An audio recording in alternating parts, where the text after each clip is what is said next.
Hola y bienvenidos a esta nueva edición de América Ahora. Soy Fan Ye desde Beijing. En el programa de hoy descubriremos cómo es analizar los enigmas del universo y explorar el espacio de la mano de una científica y un astronauta con raíces hispanas.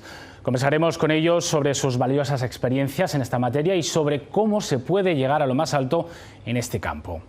Tras este reportaje recordaremos el legado de Eva Perón, su lucha por la igualdad de las mujeres y los más desfavorecidos y sus esfuerzos por dar un futuro prometedor a los niños con menos recursos. No se pierdan ninguno de estos dos inspiradores reportajes. Comienza América Ahora. Los científicos con raíces hispanas dedican con éxito su vida y su trabajo a la exploración espacial. Eva Perón, un legado de Argentina y un icono mundial en la lucha de los humildes y las mujeres. Frecuentemente se cree que la astrofísica y la exploración del espacio pertenecen a unas pocas naciones privilegiadas. Sin embargo, la curiosidad por conocer las profundidades que se atisban al mirar hacia arriba, hacia el cielo, es común a toda la humanidad. En el siguiente reportaje conoceremos la historia de dos científicos con raíces hispanas que han dedicado con éxito su vida y su trabajo a la ciencia y la práctica de la exploración espacial.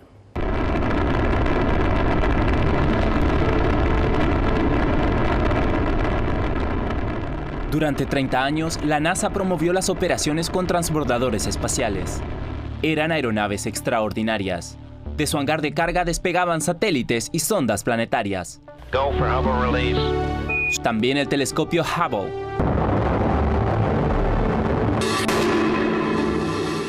En docenas de vuelos, los transbordadores transportaron los materiales para la construcción de la Estación Espacial Internacional.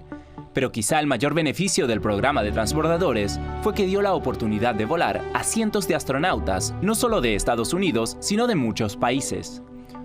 Una docena de astronautas de origen hispano volaron en esos transbordadores espaciales. Sus raíces se encuentran en lugares como Perú, Costa Rica, México y España. Es algo diferente cuando estás libre de ataduras y flotando. Realmente no hay nada que pueda decir que describa lo que se siente. Michael López Alegría nació en Madrid, España, pero creció en California. Voló 3 veces en los transbordadores espaciales de la NASA y una en un cohete ruso Soyuz, y completó una estadía de 7 meses como comandante de la Estación Espacial Internacional. Durante su tiempo en la estación y transbordadores, realizó 10 caminatas espaciales. Así es como se ve en el borde del universo, por lo que puedo decir. Es toda una vista. Alegría, a quien casi todos llaman LA, es ahora el vicepresidente de la compañía Axiom Space. Recientemente comandó el primer vuelo autorizado por la NASA de civiles particulares a la Estación Espacial Internacional.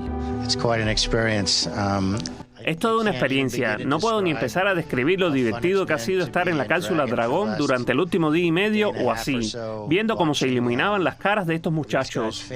Alegría y sus 3 clientes, que pagaron $55 millones cada uno por el viaje, pasaron más de una semana y media en la Estación Espacial Internacional después de volar en una cápsula Dragón de la empresa SpaceX. Eso es de verdad. Acabamos de llegar a órbita y de quitarnos los trajes, y yo estaba ocupado haciendo cosas de comandante. Y uno a uno pude verlos emocionarse en cuanto miraron por la ventana. Literalmente, todos y cada uno de ellos. Yo sonreía un poco y luego, cuando me tocaba mirar, la misma emoción. Es una experiencia increíble. Durante la misión, LA presumió un poco sus limitados talentos musicales. Soy mejor astronauta que músico, eso seguro.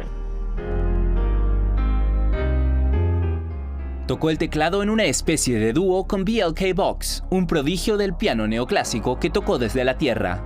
BLK Box cerró el acto con un homenaje a LA. Es un placer conocer a alguien que hace el trabajo que tú haces, así que quiero tocar esto para ti. Esto es Rocket Man, dedicado a ti. Pilotar la misión Axiom con civiles particulares era la última cosa que podría haberse esperado de Alegría. Cuando voló en el cohete Soyuz a la Estación Espacial en 2006, uno de sus compañeros de misión era la iraní-estadounidense Anousheh Ansari, que se convirtió en la primera mujer autofinanciada en visitar la Estación Espacial. Reconoce que no le entusiasmaban los exploradores espaciales, como se hace llamar Ansari, pero el tiempo que pasó en órbita con ella le hizo cambiar de opinión. Ha sido un cambio de rumbo de 180 grados y he pasado de rechazarlo a promoverlo. LA asistió a la Academia Naval en la que obtuvo una maestría en Ingeniería Aeronáutica antes de convertirse en piloto naval y piloto de pruebas. El año pasado fue incluido en el Salón de la Fama de los Astronautas en el Centro Espacial Kennedy. Aunque no siempre fue un hombre cohete, siempre había querido convertirse en uno. Por el camino nos mudamos a California, donde crecí como un niño feliz que desconocía nuestras humildes raíces. Mientras mis padres vivían en el sueño americano, yo soñaba con ser astronauta. Mi vecino de al lado, un mejor amigo, y yo jugábamos a los cohetes en mi habitación, que estaba maquetada para que pareciera una especie de nave espacial.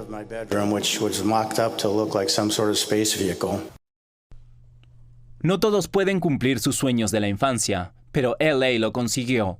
El español de humildes orígenes ya cuenta con una carrera de 40 años entre la aviación y el espacio, y ya ha pasado más de 270 días en órbita.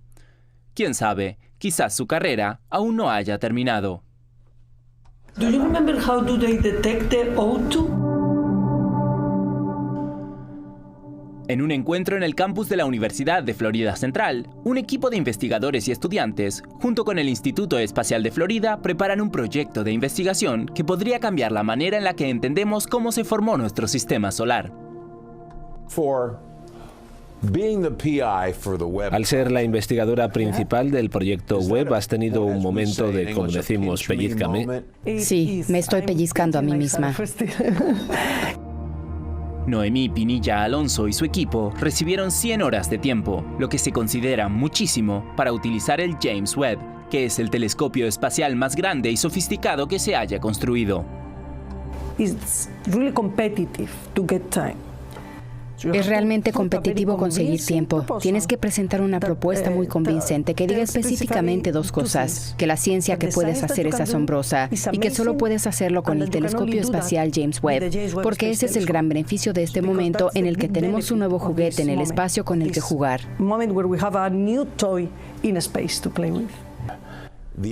¿La oportunidad de hacer esto te ha llevado mucho tiempo?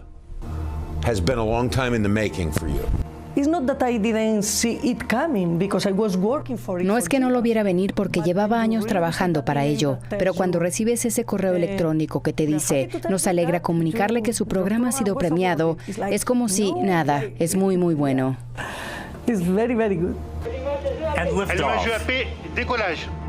El telescopio Webb orbita a más de 1 millón de kilómetros de la Tierra. Comenzará a capturar luz de galaxias que los científicos creen que se formaron cerca de los comienzos del tiempo, inmediatamente después del Big Bang. Observará planetas en galaxias distantes en búsqueda de rastros de agua, dióxido de carbono, metano y otros componentes que podrían indicar su habitabilidad. El equipo de Pinilla Alonso buscará esos mismos componentes un poco más cerca de casa, en los bordes de nuestro sistema solar, en lo que se conoce como el cinturón de Kuiper. Su equipo se centra en analizar lo que se conoce como objetos transneptunianos u OTNs. ¿Qué son? Son rocas heladas. Me gusta llamarlas rocas heladas, ya sabes. ¿Rocas heladas? Rocas heladas, sí, bolas de nieve, pequeños cuerpos en nuestro sistema solar que están básicamente compuestos por hielo, o eso es lo que creemos, porque en realidad no lo sabemos con certeza. Eso es lo que voy a hacer con el James Webb. ¿Por qué deberían importarnos? Nos importan porque podrían indicarnos de dónde venimos. Ellas nos indican cómo se formó nuestro sistema solar y cómo estos objetos están tan lejos que no han sido afectados. Pueden contener los materiales más primitivos del sistema solar. Son llamados objetos transneptunianos porque orbitan el Sol más allá de la órbita de Neptuno.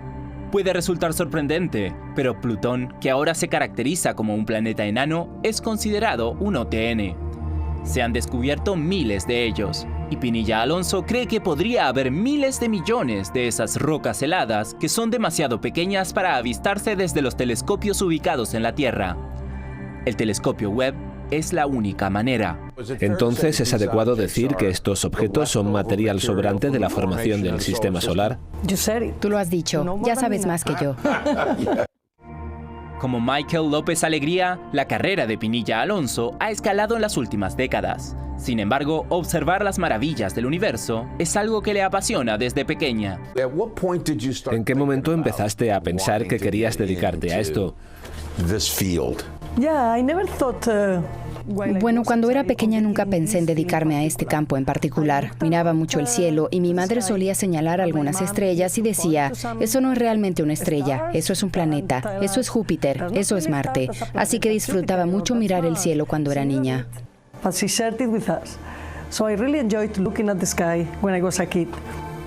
Con el tiempo, la observación de las estrellas la llevó a estudiar astrofísica.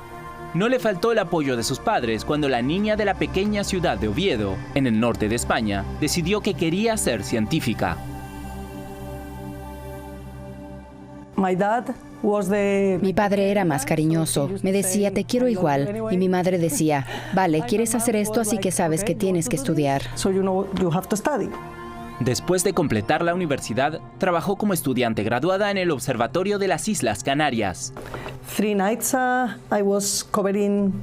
noches me dedicaba a cubrir y apoyar los trabajos de otros y los 8 días siguientes trabajaba en mi doctorado. Fue entonces cuando empecé a centrarme en la ciencia planetaria. Noemí llegó al Instituto Espacial de la Universidad de Florida Central en 2015, primero como profesora invitada. Antes había trabajado en el Centro de Investigación Ames de la NASA en California. Ella también es la subdirectora científica del Observatorio de Arecibo en Puerto Rico, donde vivió casi un año. El colapso parcial de los telescopios principales fue para ella un duro golpe. El Observatorio de Arecibo apoya a la comunidad que hacía astrofísica en varias áreas, desde agujeros negros, pulsares, ondas gravitacionales. Todo eso se podía hacer desde Arecibo de alguna manera. El telescopio también era fundamental en la detección y rastreo de los asteroides cercanos a la Tierra y un recurso para la defensa planetaria. Eso se perdió, está perdido. Esas capacidades están totalmente perdidas. Ahora toda su atención se centra en las rocas heladas, particularmente en las 59 que han seleccionado para estudiar con ayuda del telescopio Webb. El trabajo es demandante, el tiempo limitado y valioso, pero incluso durante sus descansos, cuando Noemí tiene tiempo para sí misma, mira hacia arriba. Por ejemplo, decidió viajar a Idaho en 2017 para presenciar el eclipse solar. Estoy disfrutando mucho, me encanta hacer lo que hago. Me cuesta mucho, requiere mucho tiempo, requiere mucho esfuerzo, te quita parte de tu vida personal. Así que si no lo disfrutas, nunca podrías tener éxito en esto. A todas luces, tanto Pinilla Alonso como López Alegría son determinados, lo que ha sido fundamental para su éxito. Ambos han logrado cumplir sus sueños de la infancia en una escala fuera de este mundo. Eva Perón es el emblema popular más importante de Argentina y un ícono mundial en la lucha de los humildes y las mujeres. Evita entrar en contacto con el pueblo, con los más humildes, y a través de la Fundación Eva Perón le dio un destino digno a los niños más pobres del país. Además, su rol fue fundamental en la lucha por los derechos de las mujeres, que tuvo como hito fundamental la ley que establecía la igualdad de los derechos políticos entre hombres y mujeres. Eva Perón nació en Los Toldos, un pequeño pueblo de la provincia de Buenos Aires, en 1919, en el seno de una familia pobre e ilegítima. Su padre, Juan Duarte, estaba casado con otra mujer que no era su madre y también tenía hijos con ella. Fue así que Juana Ibarguren, la madre de Eva, se hizo cargo de la familia. Tuvo que salir a trabajar para ganarse el pan. Ese modelo de mujer protagonista y luchadora fue la primera influencia que tuvo Eva, que luego de conocer a Juan Domingo Perón en 1944, se convirtió en el corazón del pueblo argentino. Evita le dio a los y las más humildes no solo la posibilidad de tener nuevos destinos, sino también la dignidad de no agachar la cabeza ante los opresores. Mi nombre es Julia Rosenberg, soy historiadora y en el año 2019 escribí un libro llamado Eva y las mujeres, historia de una irreverencia, porque se cumplían 100 años del nacimiento de Eva y de alguna manera creímos que era una buena excusa la efeméride para volver a pensar un ícono, un personaje histórico de los más importantes de nuestra historia. Hay una escena bien interesante que narra la biógrafa de Eva Perón, Marisa Navarro, que cuenta que cuando muere Juan Duarte, el padre de Eva Perón era muy pequeña, quisieron ir al velorio con su madre y sus hermanos a despedirlo y la familia legítima les impidió acceder. Sin embargo, Juana se impuso y logró que por un ratito ella y sus hijos pudieran despedirse de su padre. Marisa Navarro destaca esta escena porque de alguna manera dice que es la primera escena en la cual Eva Perón sintió las injusticias, sintió ser parte de un margen, sintió ser excluida y que también sintió por primera vez la actitud que había que tener ante las injusticias. Es decir, la actitud que tuvo la madre, la de rebelarse ante esas injusticias. Eva conoce a Perón a comienzos de 1944 debido al terremoto que hay en la provincia de San Juan que deja miles de heridos. Perón en ese entonces estaba a cargo de la Secretaría de Trabajo y Previsión y Eva era una destacada actriz. Perón lanza desde la Secretaría una campaña para recaudar fondos para las víctimas de ese terremoto y Eva participó en tanto actriz de la recaudación de fondos para esas víctimas. Ahí se conocen en el Estadio Luna Park, se dice que fue la primera conversación larga que tuvieron y de ahí se fueron juntos. Y a las pocas semanas ya estaban conviviendo. A partir de ahí se formó una pareja que continuó hasta la muerte de Eva. Desde la Secretaría de Trabajo y Previsión, Perón había generado sobre todo un vínculo muy directo con el pueblo, con los sindicatos, con los trabajadores, intentando que se cumplieran los derechos laborales que hasta ese entonces eran casi nulos. Cuando Perón asume la presidencia, teniendo que encargarse de tantas otras tareas ejecutivas, quien toma su rol con el vínculo con los sindicatos, con los trabajadores, con los humildes, va a ser Eva Perón. Primero desde un lugar más inorgánico, haciendo tareas a su propia voluntad, y luego va a ser lo que 2 años después se va a consolidar con la creación de la Fundación Eva Perón a mediados de 1948. Ahí Eva va a tener un lugar muy destacado en lo que después se va a convertir en nuestro país en el Ministerio de Desarrollo Social. Es decir, se va a ocupar de aquellos sectores que no tenían ningún tipo de cobertura por parte ni del Estado ni de los sindicatos. Ahí va a tener sobre todo acciones respecto de entrega de medicamentos, respecto de creación de colonias de vacaciones, hogares para mujeres que habían quedado desempleadas y no tenían cómo mantener a sus hijos. Es decir, de la Fundación Eva Perón, Eva va a desarrollar toda una política para el pueblo de manera directa, algo que fue propio del primer peronismo. O sea, el ícono de Perón fue opacado por el ícono preponderante de Eva Perón. Hay motivos para que eso fuera así. Eva Perón, una mujer muy joven, se comprometió en la revolución de una manera absoluta, fanática. Ella se asumía como un soldado de Perón y fue mucho más allá, incluso mucho más allá de lo que se esperaba de cualquier militante, digamos. Entonces toda su vida fue absorbida por la tarea política. Ella estaba, digamos, abocada absolutamente, sobre todo a la cuestión de la felicidad y de la niñez. En nuestro país, la primera dama tradicionalmente hasta ese entonces se dedicaba fundamentalmente a lo que se da en llamar beneficencia, es decir, darle caridad, darle las obras a aquellos sectores que menos tenían, a los sectores humildes, desde una institución llamada en ese entonces Sociedad de Beneficencia. Eva Perón va a marcar un quiebre en este sentido con el rol tradicional de la primera dama, porque lo que va a proponer Eva Perón desde la Fundación Eva Perón no es un trato de caridad y de beneficencia para con los pobres, para con los humildes, sino por el contrario, que primero va a establecer un vínculo directo con ellos, se los va a atender de manera directa, en su propia oficina los va a atender Eva, y además en los hogares que tenía instalados y en las instituciones que va a tener instalada desde la Fundación Eva Perón, ella va a tener una política en la cual va a decir que le va a dar el lujo que nunca tuvieron a los pobres. Ella va a decir: los pobres no merecen las obras de los que más tienen, sino por el contrario, a los pobres hay que darles lo mejor que tiene la sociedad argentina. Hay que nivelar para arriba, de alguna manera, ¿no? Ella puso el acento en algunas de las construcciones más increíbles desde el punto de vista de la política internacional, incluso como por ejemplo la construcción de ciudades para chicos, la ciudad infantil.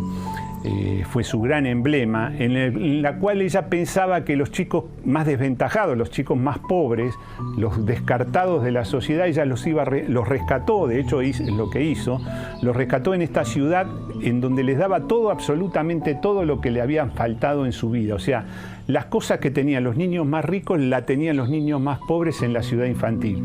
Era una especie de emparejador, ¿no? Como de decir, bueno, a este chico que le faltó todo, el Estado se va a encargar de darle un nuevo destino. Sería algo que es absolutamente revolucionario y único en el mundo, creo, que es la redistribución de destinos.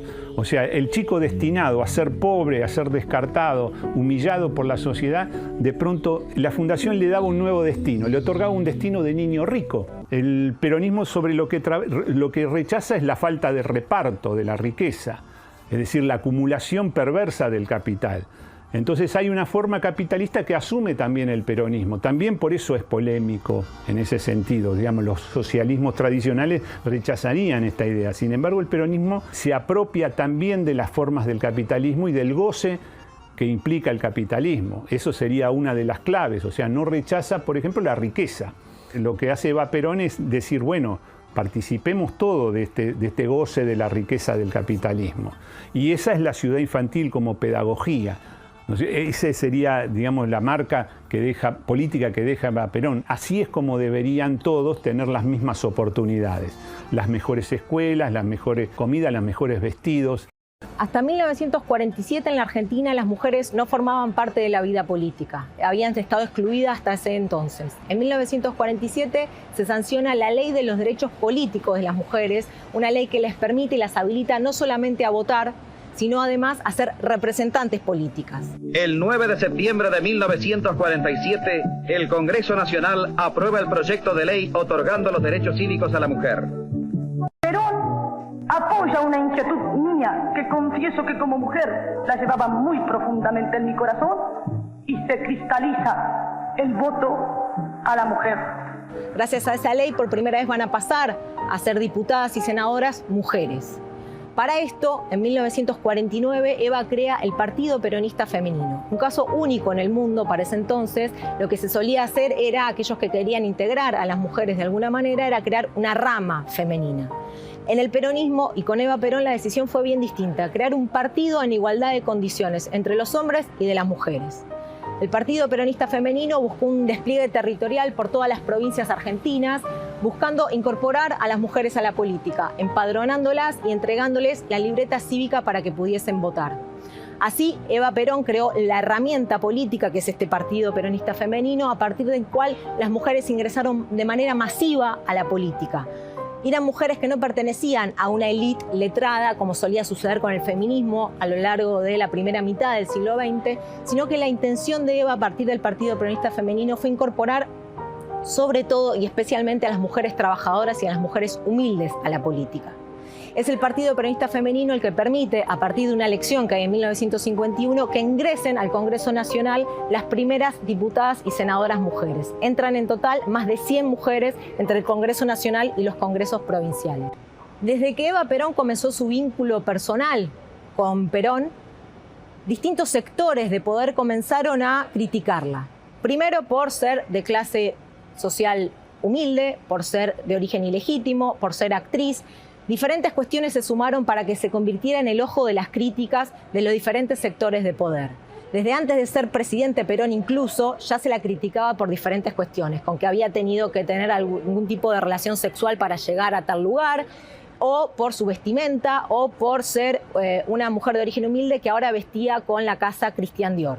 Eva Perón de alguna manera simbolizó todo el odio que generó el peronismo, ¿no? Porque a Perón también se lo criticaba, pero en Eva Perón se incluía además una cuestión de género. Es decir, en Eva Perón había dos factores de odio fundamentales. Uno de clase, porque era de origen humilde, como dijimos antes, pero también de género. Era criticada particularmente por su condición de mujer, por llegar a un lugar de poder, que Eva construyó un poder muy importante, siendo de un origen humilde y mujer. El 11 de noviembre de 1951 se dio una elección muy importante para la Argentina. Fueron elecciones presidenciales en las que fue reelecto Juan Domingo Perón y fueron muy importantes porque fueron la primera vez que las mujeres pudieron votar en nuestro país. Además, fue una elección importante y muy simbólica porque está esa famosa fotografía en donde Eva votó en el policlínico donde estaba internada, donde tenía su enfermedad ya muy avanzada, y es la enfermedad que pocos meses después le va a dar su muerte en julio del 52.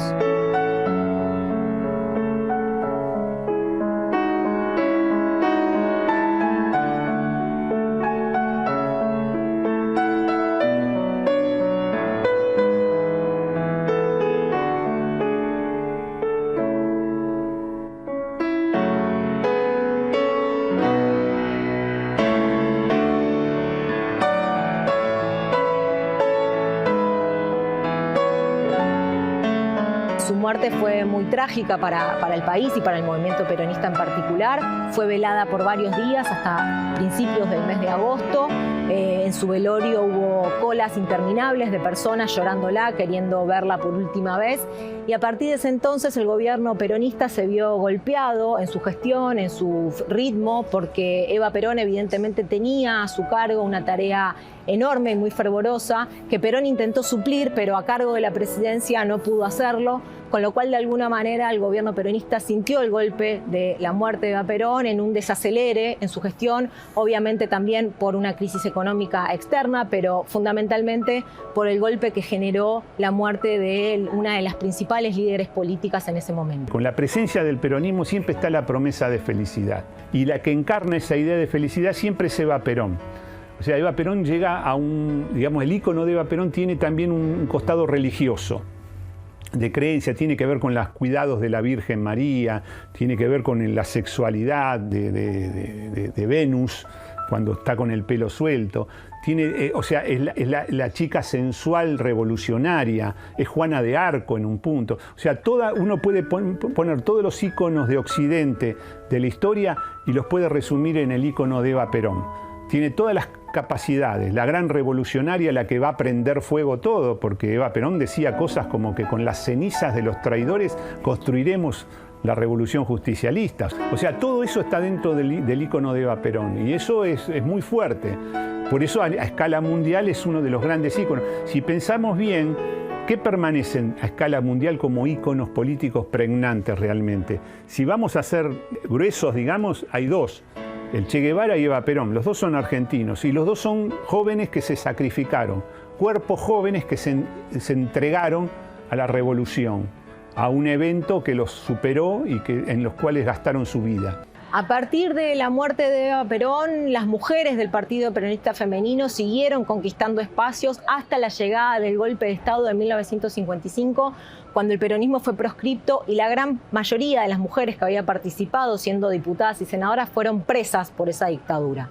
A partir de ese entonces se generó un intento de silenciamiento sobre la figura de Eva Perón y sobre las mujeres peronistas en general, silenciamiento que recién se va a empezar a romper en la década de los 70, cuando los movimientos juveniles de la izquierda revolucionaria del peronismo retomen la figura de Eva Perón como una figura revolucionaria, como una figura de izquierda y como una figura que de alguna manera marcaba el rumbo dentro del peronismo hacia los sectores más de izquierda.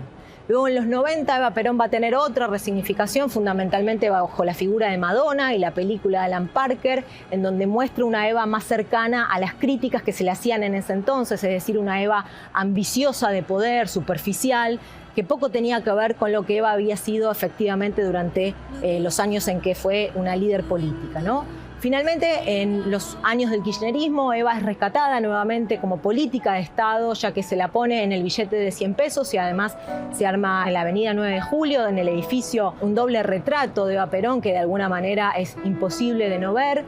Y es muy interesante que en los últimos años está habiendo una especie de relectura de la figura de Eva Perón, como decíamos, desde los sectores del feminismo, porque de alguna manera lo que muestran estas nuevas preguntas hacia el pasado que impone el feminismo es que Eva Perón fue una figura central en la historia argentina, no solamente porque permitió los derechos políticos de las mujeres, no solamente de votar, sino también de ser electas, sino además porque permitió un ensanchamiento en la agenda de los derechos de las mujeres, yendo hacia aspectos más económicos, laborales, sociales y culturales.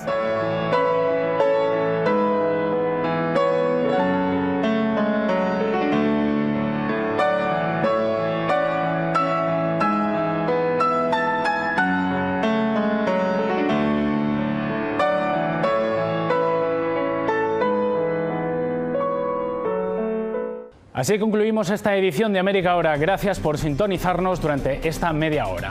Soy Fan Ye desde Beijing, les espero la próxima semana.